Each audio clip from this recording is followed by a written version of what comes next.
Assalamualaikum warahmatullahi wabarakatuh dan salam sejahtera.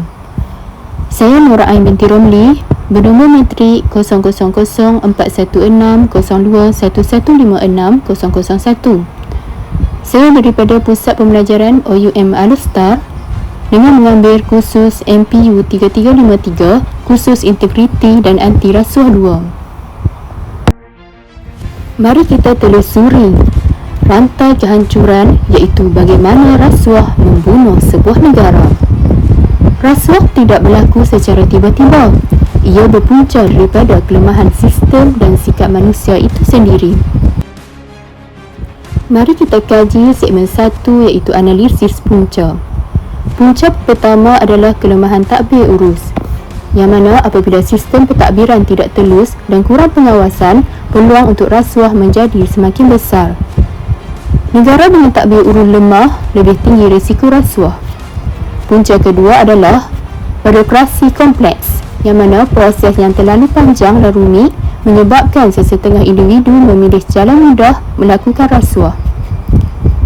Punca yang ketiga adalah sikap tamak dan kurang integriti.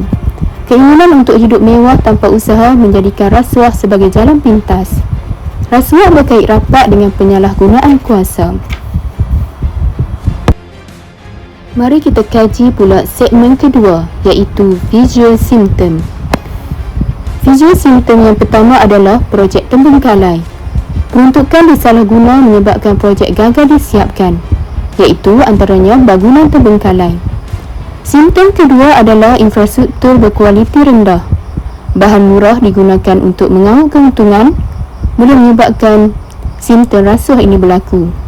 Contohnya seperti jalan berlubang dan bangunan retak.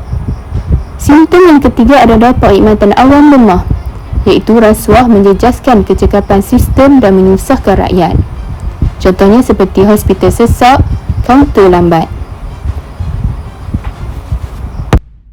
Mari kita kaji ke segmen 3, iaitu naratif kesan. Seorang ibu kehilangan anak akibat bangunan runtuh. Seorang pekerja kehilangan rumah kerana projek gagal. Semua ini berpunca daripada keputusan yang tidak berintegriti. Bagi kesan yang pertama adalah keselamatan terancam. Nyawa manusia menjadi taruhan akibat rasuah. Kesan yang kedua adalah ekonomi merosot. Hal ini kerana pelabur hilang kepercayaan dan pembangunan terbantut. Bagi kesan yang ketiga pula ialah hilang kepercayaan rakyat. Apabila rasuah berleluasa, rakyat hilang keyakinan terhadap kerajaan. Bagi penutup untuk video ini, rasuah bukan sekadar kesalahan undang-undang.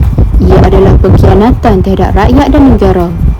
Perubahan bermula daripada kita sendiri dengan memilih integriti daripada keuntungan sementara. Hentilah rasuah sebelum ia menghancurkan segalanya. Sekian, wabillahi taufiq wa hidayah. Wassalamualaikum warahmatullahi wabarakatuh.